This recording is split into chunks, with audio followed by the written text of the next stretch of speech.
If your civilization is not producing children, then it has failed. We're here at NatalCon, which is a gathering of about 200 people from all over the world who have come here because they all feel very strongly that the world needs more babies. Welcome to the second annual Natal Conference. The easiest way to raise birth rates was to make motherhood great again. Back in March of this year, people paid up to $10,000 a ticket to attend NatalCon in a hotel ballroom in Austin, Texas. The event's organizers claimed that their conference had no ideological or political goals. Their aim, they said, was simple: a world in which our children can have grandchildren.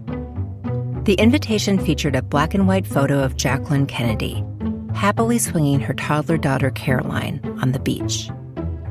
But over the course of the two-day event, attendees, who were overwhelmingly white and male, heard a series of speeches about the masculinity crisis, the mistakes of the feminist movement, and fixes for how to bring about the next baby boom. I think that the real problem with our failing demographic crisis is the lack of fathers, lack of strong men, and manliness in this country. As we speak, millions of otherwise young and fertile women are being told they can wait, essentially forever, as long as they can freeze their eggs or save up for emergency IVF or a surrogate in their 40s. They are literally being psyoped by the fertility industry into running out the clock. And we have a powerful opportunity this year in particular to have conversations that can become the executive orders, the white papers, the grant proposals that can change the course of nations in the 2030s. Every cradle is a victory, every cradle we rock, and every family built is a battle won. You may have heard about NatalCon. The event got widespread media coverage in prominent outlets like the New York Times, Washington Post, and Politico. Elon Musk reposted NatalCon organizer Kevin Dolan's speech on X, generating more than 27 million views. It was a lot of hype, especially when you consider that the conference was attended by about 200 people. So how did this event, a conference so small that it would normally hardly register, generate so much interest? And why are we talking about it on this show? Because over the last several years, there has been a concerted effort to move fringe ideas about how and why we have children into the mainstream, with help from some pretty powerful men.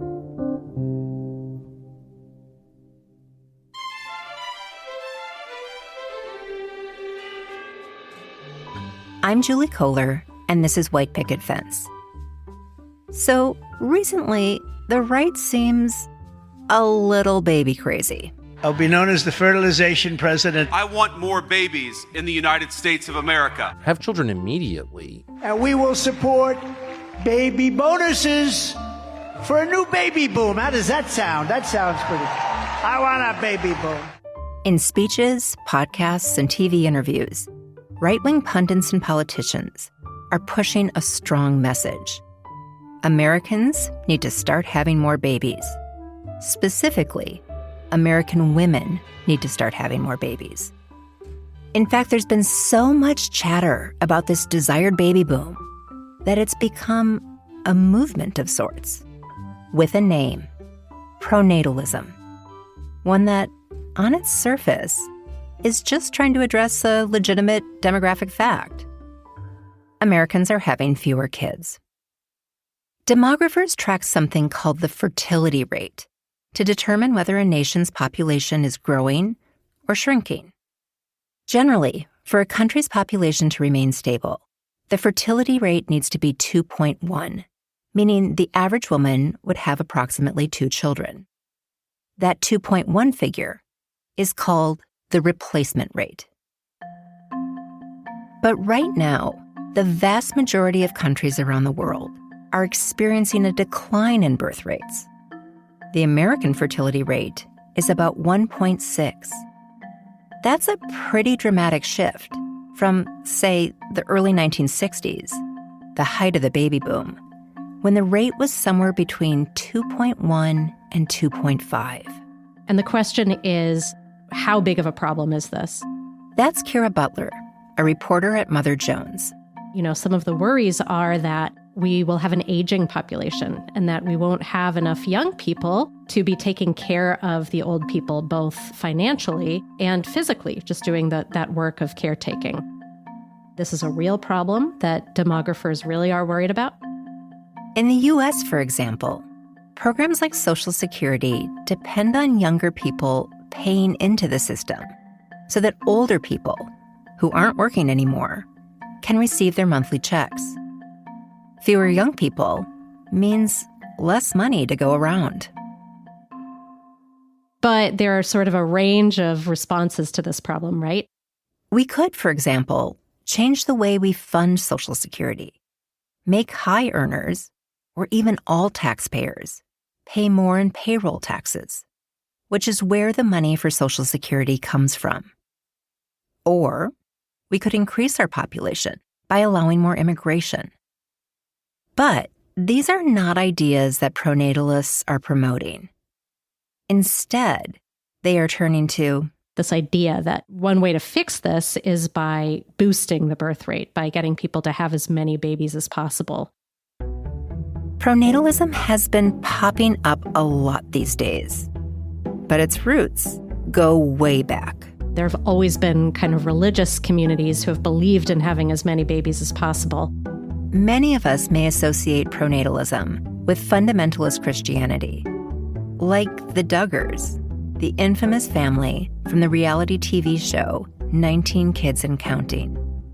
They identify as independent fundamentalist Baptists. There's also the Quiverful movement, which gained a lot of attention in the mid-aughts.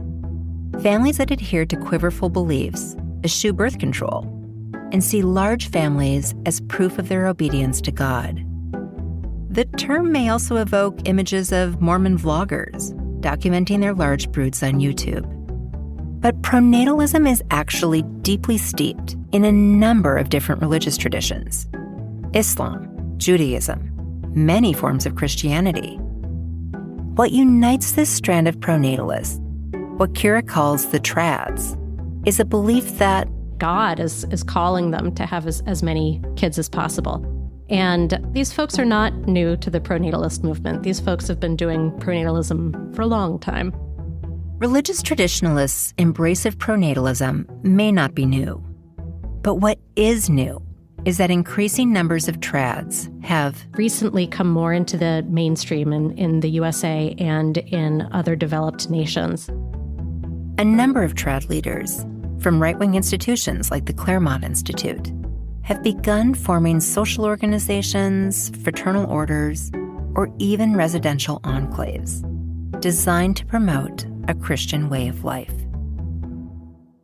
And recently, the trads have been joined by a totally new group of pronatalists with a much bigger, flashier platform, what Kira calls the techies. The tech component is really different. Whereas the religious folks, many of them strongly believe in ending abortion and not doing fertility enhancing procedures like IVF. The techies are all in for all of that. A lot of them are interested in embryo selection, where you look at embryos and you try to screen them for certain traits. Even the idea of gene editing of embryos, these folks are interested in that. The techies tend to lean libertarian.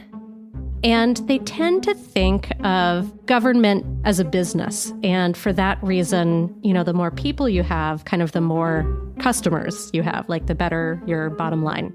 Some of the most prominent techies are taking the approach that they've honed in their own professional and personal lives: optimization, biohacking, and applying it to procreation, molding designer babies in their own image, what they view as the best and the brightest society has to offer, in order to save the world from impending doom. The birth rate is very low in almost every country. Unless that changes, civilization will disappear. Humanity is dying. That was Elon Musk. He's probably the most well-known techie pronatalist. To date, he has fathered 14 children, some of whom were conceived through reproductive technologies like IVF. Other notable techies include Malcolm and Simone Collins, a Pennsylvania couple with deep ties to Silicon Valley. The Collinses want to have as many children as possible, until, they say, Simone physically cannot carry any more. And they are outspoken proponents of IVF with genetic embryo testing, apparently screening their embryos for conditions like autism, ADHD, and anxiety. So how do these trad and techie factions of the pronatalist movement get along? You'd think that their very different beliefs on IVF or faith or lifestyle might lead to some infighting. But Kira, who's been following the pronatalist movement closely, says that's not the case. I had kind of expected that the trads and the techs would be fighting with each other, that they would, maybe like start talking about abortion or something and just, not be able to find common ground. But that was like the furthest thing from what actually happened. It seemed like there was tons of cross-pollination. These are groups that they realized that they could form a strategic alliance around this issue, and they were very willing to hear each other out. And over the past few years, this strategic alliance has gotten a big boost from a pretty prominent politician. My fellow Americans and my fellow Republicans, my name is J.D. Vance from the great state of Ohio. J.D. Vance has become a unique figure in the pronatalist movement, able to unite the trad and techie factions. He is a recent convert to Catholicism. And while I would not call J.D. Vance, in his own personal life, a pronatalist yet. He has 3 kids, which is medium-sized family, I would say. It's no 14 kids like Elon. But he's very influenced by religious thinkers. Vance is also heralded as a paragon of the trad cause of Christian nationalism by a group of far-right social media influencers who've been champions of this pronatalist ideology. The Theo Bros are a loose network of Reformed, or some people say Calvinist, Christians who are very online. They are tweeting constantly. They have podcasts. They have each other on their podcasts. They tweet about each other's podcasts. They have conferences. Many of them are very outspoken, let's say, in their extremist beliefs. This country, this nation is for us and our posterity. It's not for Hindus. It's not for Muslims. And it's not for Jews. It belongs to Christians. It's time to oppose things like transgenderism and homosexuality and feminism, all of the social ills that are all around us. So the suffrage movement was actually not taking up the cause of women, but rather was part of a long-sustained war on the family. At the same time, he also has a background in Silicon Valley. He has connections with Peter Thiel. He knows that world very well. In fact, NatalCon's co-founder, Kevin Dolan, has talked openly about Vance's power to grow their movement. The topic of demographic decline clearly matters to Elon Musk, J.D. Vance, and many others in the Trump administration, which means that the great ideas developed here can get a hearing that would not have been possible last year. And when Kira interviewed Dolan, I asked him about J.D. Vance in that interview, and he said he was a real fan. He said, J.D. Vance is my age. He's a guy who I could imagine playing Xbox with.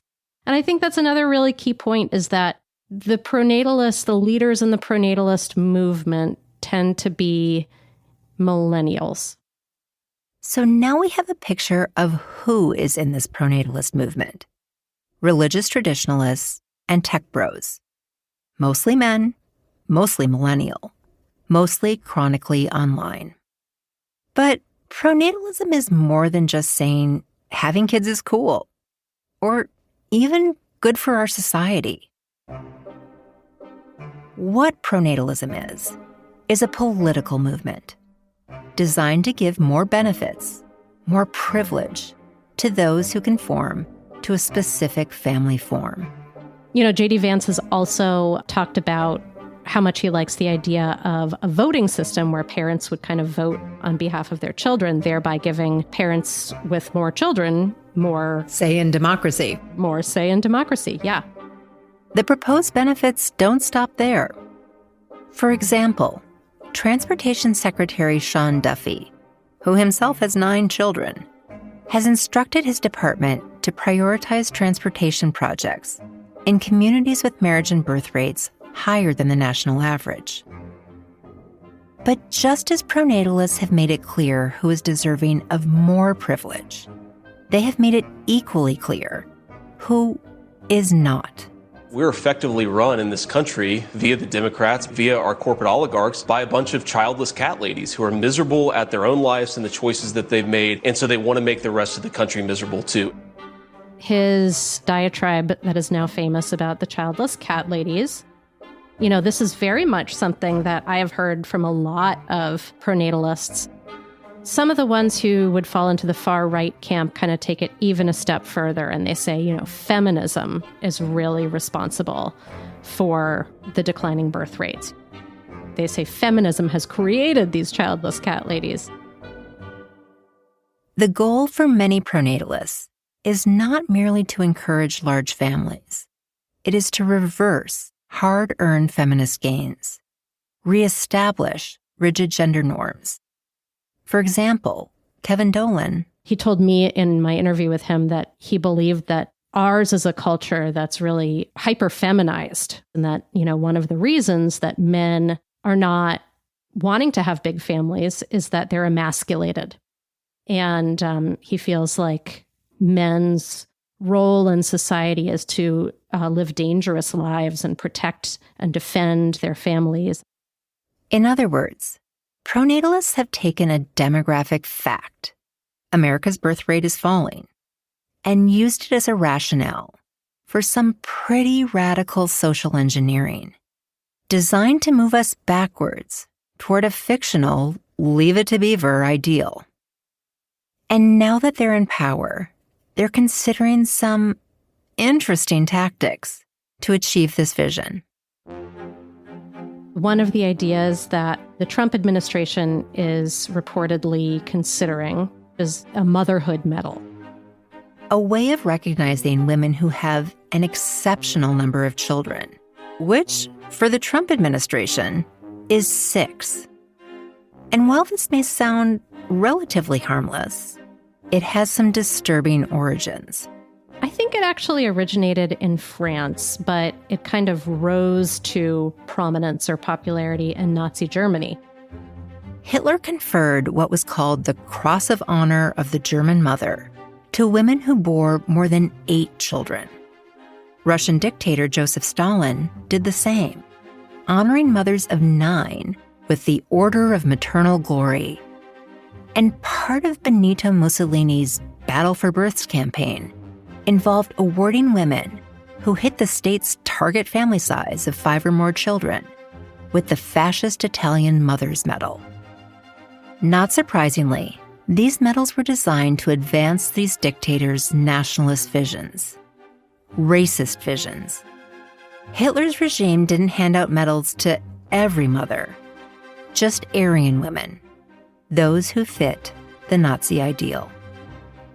Because in the most extreme form of pronatalism, throughout history and today, political leaders are not merely trying to encourage families to have more children. They are trying to encourage the right families to have the right kinds of babies. And right, to them, means white. Over the same old news cycle, tune into Hysteria, your weekly group chat with Alyssa Mastromonaco and Aaron Ryan, where no topic is off limits. From politics to pop culture, they bring you brutally honest takes on the stories shaping our lives. From powerhouse women like AOC to wellness trends and education. No sugarcoating, no doom scrolling. Just real talk, strong women, and hope to keep moving forward. Catch Hysteria wherever you get your podcasts. And tune into their YouTube channel for full episodes and a special series. Now, It's true that the prominent pronatalists in the Trump administration have not stated any overt preference for white babies. But you don't need to dig that deeply to find pronatalism's racist underbelly. For example, if we go back to the early 19th century in the United States, there used to be an idea that people should be celebrated for having, quote-unquote, better breeding practices. That's Dr. Lena Maria Murillo, a gender studies professor at the University of Texas at Austin. This long history of giving prizes to parents who had, quote-unquote, fit babies. And this is where a lot of sort of Nazi ideas come from. They develop in the U.S. from this idea that you can breed into existence a better kind of human being. And oftentimes these human beings were white, affluent, and therefore would be understood as inherently intelligent and fit. If you're thinking, hey, that sounds like eugenics, you're right. It is. Under the pronatalist umbrella sits a third faction, the extremists, who are very concerned with preserving and proliferating the white population. During the mid-20th century, some ecologists became interested in figuring out how to control population growth. They were concerned that a rapidly increasing global population would strain the planet, create a shortage of resources. Some even heralded the end of civilization. Not surprisingly, most of their concern about overpopulation focused on poor and developing countries. And so they began advocating for family planning, viewing it as a way to kind of gently constrict populations that were being deemed at that point out of control. So most of these populations are in the global south. Their ideas took hold. Countries like India and China launched initiatives to encourage smaller families. But as medical advances like the pill became more accessible, many Americans began to have fewer children too, which then caused a different concern.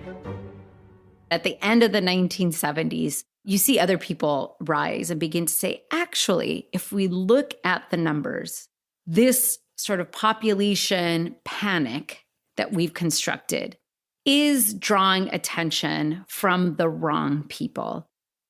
It is mostly white, upper middle class people who have been availing themselves of family planning, and their populations are beginning to drop.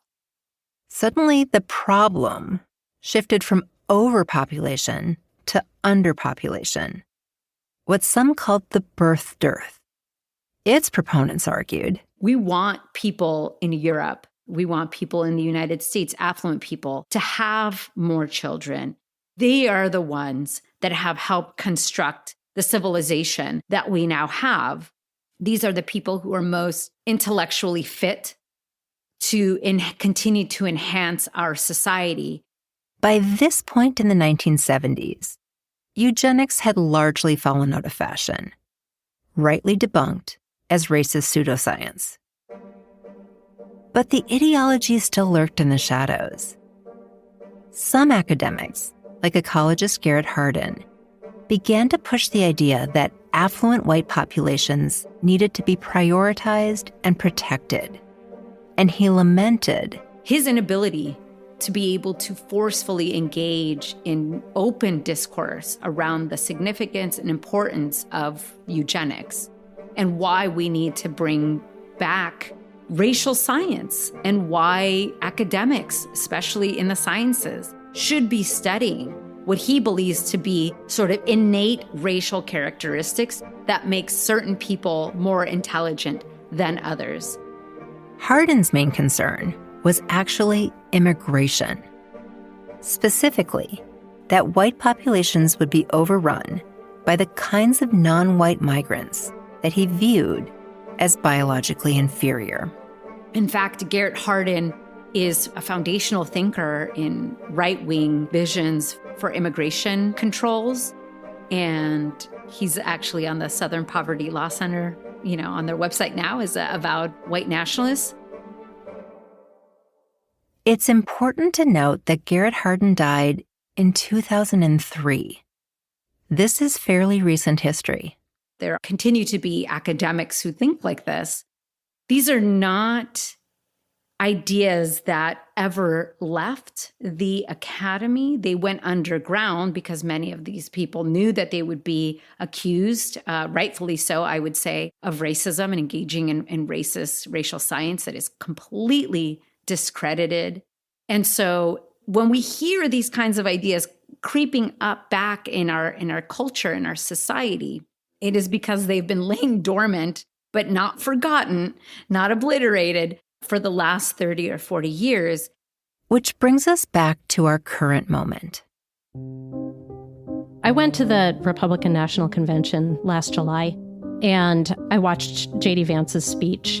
That's Kira Butler from Mother Jones again. And he talked about America not as an idea, but as a people. And that, if you kind of are just casually listening, it sounds maybe just sort of vaguely patriotic.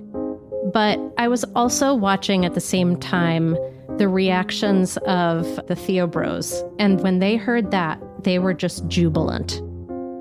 Because that idea that a nation is not just a set of laws, it's a people, it's blood and soil, is something that they strongly, strongly believe in.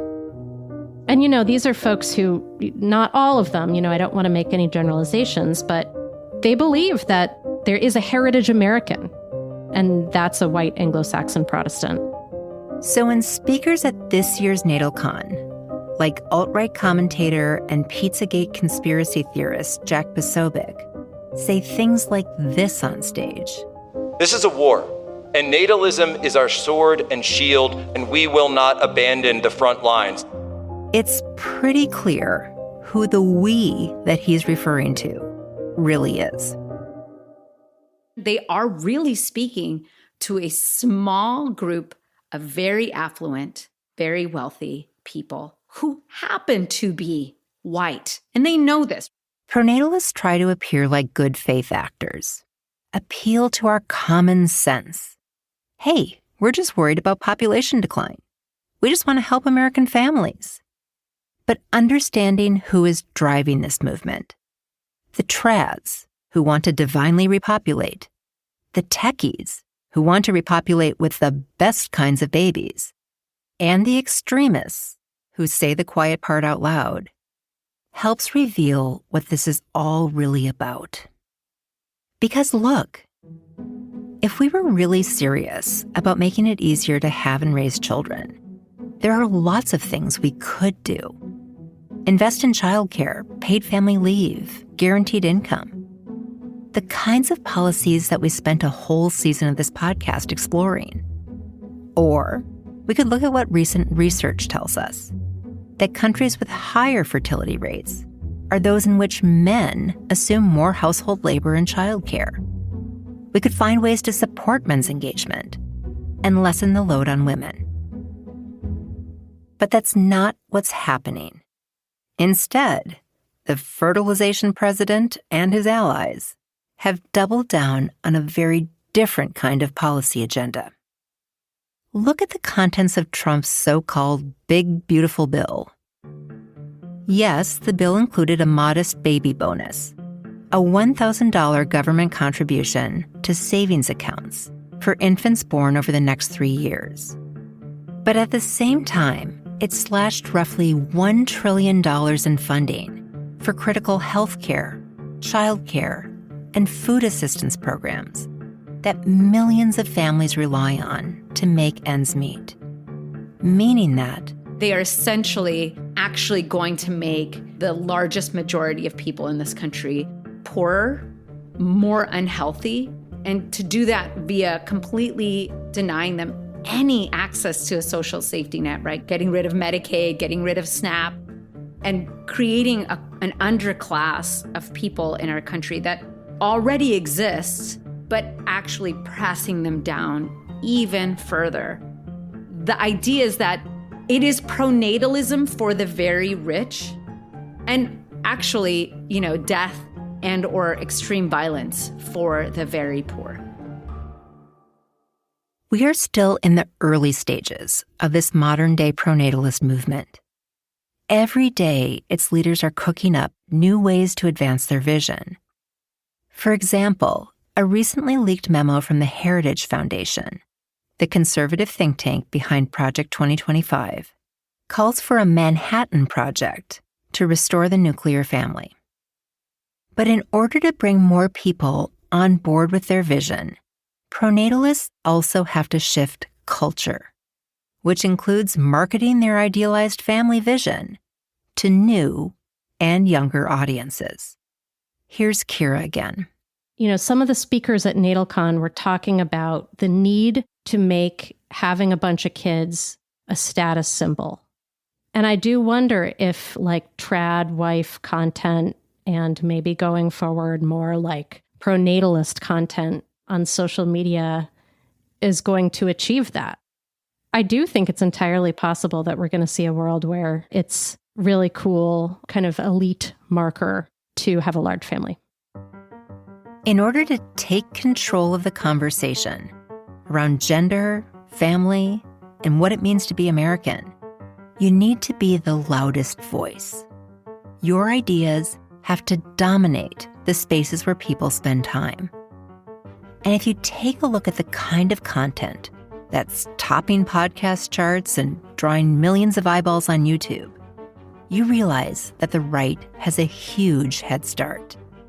And perhaps not surprisingly, a male-dominated movement has made young men their prime target. This idea that men will be better, society will be better if we just return to a patriarchal sort of social system. I think men need to, be protectors and providers. So I don't think women should work. And I don't think that women should be in the business of government at all. I think that government and leadership is a domain of men. The powers that be manipulate females through their emotionality to control weak men and control society. Right-wing content is just primed to do well on social media. Right-wing content is emotionally evocative. It triggers anger, and the algorithm loves anger. It's going to start feeding you more of it.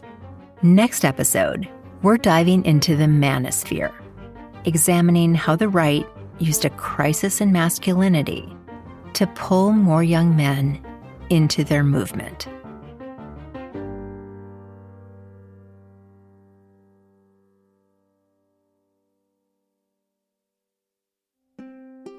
White Picket Fence is an Acast Creative Studios production.